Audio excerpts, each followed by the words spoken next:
Porque Deus tem um objetivo sobre sua vida. Se você está perguntando por que você nasceu para ser adorador de Deus. E isso é a maior honra que você pode ter na terra, em vida. Ser adorador de Deus. Não adianta você pensar assim, não, mas adorador de Deus? Mas e minha vida? E minhas coisas? E os meus sonhos? E os meus desejos? As coisas que eu quero comprar, as coisas que eu quero comer, as coisas que eu quero vestir? Deus me criou para ser adorador? Mas e as minhas vontades próprias? Deus me criou para ser adorador, para ser motivo de honra e glória dele, mas e minha vida?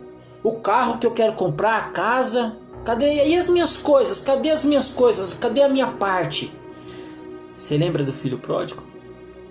Eu quero minha parte. Eu quero minha parte. Eu quero minha parte da herança, pai. Você sabe quando um filho pede a herança para o pai, antes do pai, com o pai ainda em vida? Você sabia que isso é uma maldição? Sabia que você está traindo uma maldição para o seu pai? Você está desejando a morte do seu pai. Quando o filho exige do pai, enquanto o pai ainda em vida, a parte da herança dele, ele está desejando a morte do próprio pai. Porque o pai ainda nem morreu. O pai ainda nem cumpriu a parte dele na terra. Foi o que o filho pródigo fez. E ele já estava lá botando o dedo na cara do pai dele. Eu quero minha parte da herança. Me dá. Cadê o que é meu? Me dá. Tem gente que está fazendo isso com Deus. Só que aí muitos vão quebrar a cara.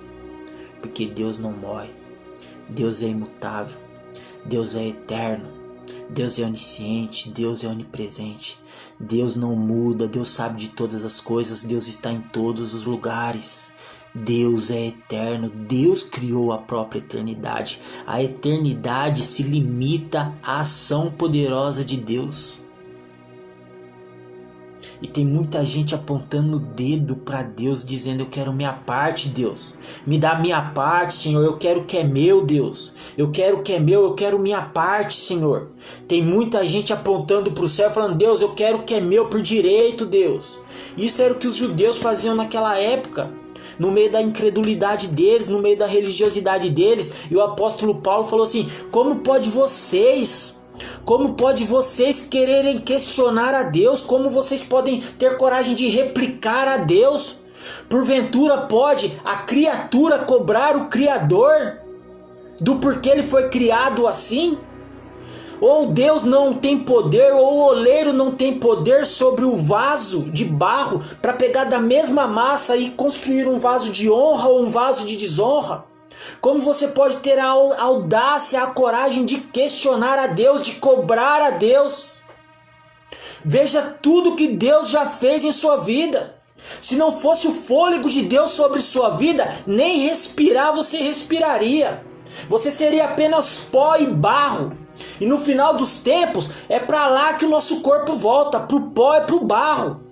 E se você não tiver um espírito quebrantado a Deus, um espírito arrependido, se você não tiver um caráter disposto a renunciar às coisas deste mundo, às suas próprias vontades para seguir a Cristo, tenha certeza que o céu ficará muito distante para você chegar. Muito distante mesmo.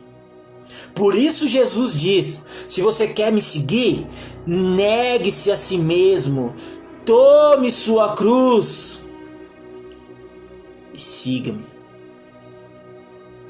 Negue suas vontades, negue seus desejos, negue seus caprichos, negue-se a si mesmo, tome sua cruz e siga-me.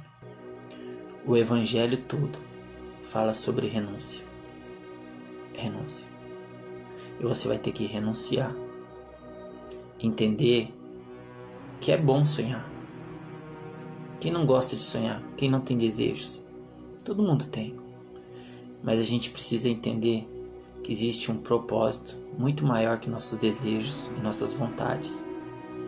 E este propósito é que sejamos adoradores de Deus. E não há honra maior neste mundo para um ser humano do que ser adorador de Deus. Para isso fomos criados. Por isso você nasceu, meu irmão e minha irmã, para ser um adorador de Deus e adorá-lo em espírito e em verdade.